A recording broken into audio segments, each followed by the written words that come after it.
Sir, I rise to strongly oppose the increase of FDI from 26 to 49%.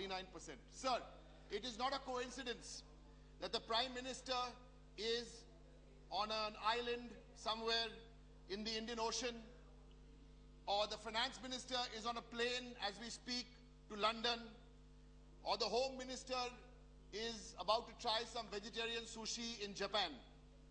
So who are we left with? We are left with a foreign minister on Indian soil. This gives us a very good sense of the priorities of this new government and where this government is headed. So it doesn't surprise me one bit that they believe that FDI is the magical jari booty which will cure India of all its problems and cure India of all its ills. Sir, I've already heard what the Samajwadi party, I've heard what the JDU said. I urge the Bahujan Samaj Party, the DMK, and as the Trinamool, not to be part of this new alliance between this side and this side. I want to give them 5 solid reasons as to where both sides are wrong. But before I give you the 5 solid reasons, let me respond to 2-3 things which the speaker from the BJP said. One, he said, in the US, 100% of FDI is allowed. Correct. But what he didn't tell you, how many states have taken 100% FDI? 37 states in the United States of America have never taken FDI in insurance, state law. Only 13 have taken. And number 2, he told you quite correctly that when the LIC chairman came and had coffee with us at the select committee, he endorsed FDI. What he didn't tell you what happened on 9th March, all across the country, the LIC employees were protesting and doing dharna. Strike. Now let me come to my 5 points. One by one, no emotion, only rational. Quick point. Emotionally rational. No, Emotionally not rational. politically. Insurance rational. Trinamool always gives you constructive criticism. That's why we gave you a mining bill is going through in 1 week. Sir, on the insurance, on the penetration, Ram Gopalji made the point. I don't want to dwell on it. From 2000 to 2015, there has been an increase of 3.9% penetration. In the last 5 years, what has happened? Penetration has in fact dropped. Last 5 years, it has dropped by 1%.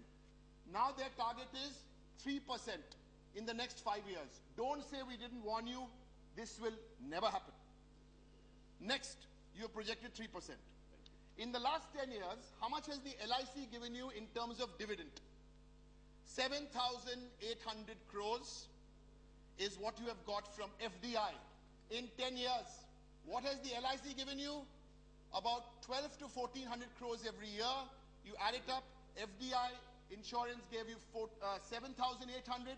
LIC dividend has given you 14,000 crores in the last 10 years. And this is over the 10-year period. Now let me come to the dangerous part about investment in infrastructure. Second point, sir, mine. 65% of the funds are invested in ULIPs. This is the private insurers who've come to India.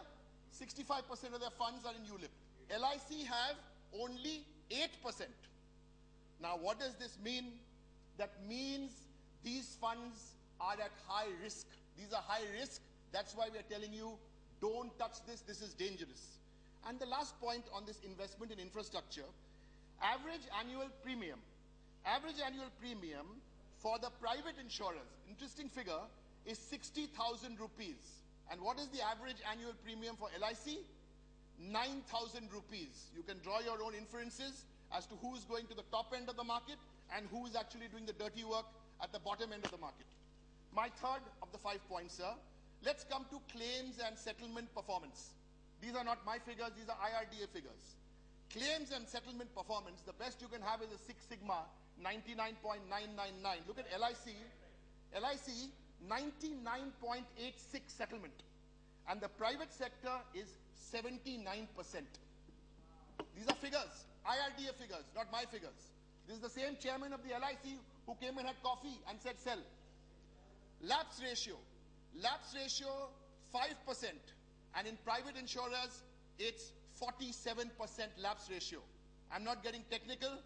Ram Gopalji already mentioned that for claims LIC, if you do this, the plan is from LIC you want to send it to the ICU. Sir, portfolio investment has been included. This is hot money. Both the Congress and the BJP have included themselves in this. This is dangerous because portfolio investments, you all know what happened. You all know what happened in the global recession. What would have happened to this money if it was caught up in the global recession? If it was caught up in the global recession, I don't need to remind you, sir, AIG was bailed out for almost $200 billion. That's for AIG. So this is a very, very dangerous trend, sir. Sir, I want to, because the Congress speaker who got up said I went to UPenn. This gentleman also went to UPenn. Good. We are happy and proud of such Indians. Then Harvard. Then McKinsey. All very good institutions. I only went to St. Xavier's in Calcutta. So I wanted to quote a great American Nobel laureate, Joseph Stiglitz, because even Joseph Stiglitz cautioned against FDI in insurance. He avoided foreign capital, advised to leverage domestic savings. Now, chodo. If Joseph Stiglitz said this, he said this. But I will conclude, and I'm not taking extra time, because I want to make my last point. I will conclude with an Indian quote. And I want to quote. The public sector general insurers have expressed confidence in raising the capital as required by RDA. Listen to this. The double-digit growth of the Indian insurance sector could be maintained during the global financial crisis of 2008. Indian sector was absolutely safe because 74% of the paid-up equity capital was held in Indian promoters and only 26 to foreign promoters. It was a disaster in 2008. Thankfully, because we had 26%, we got saved. I haven't finished my quote, sir. Last point.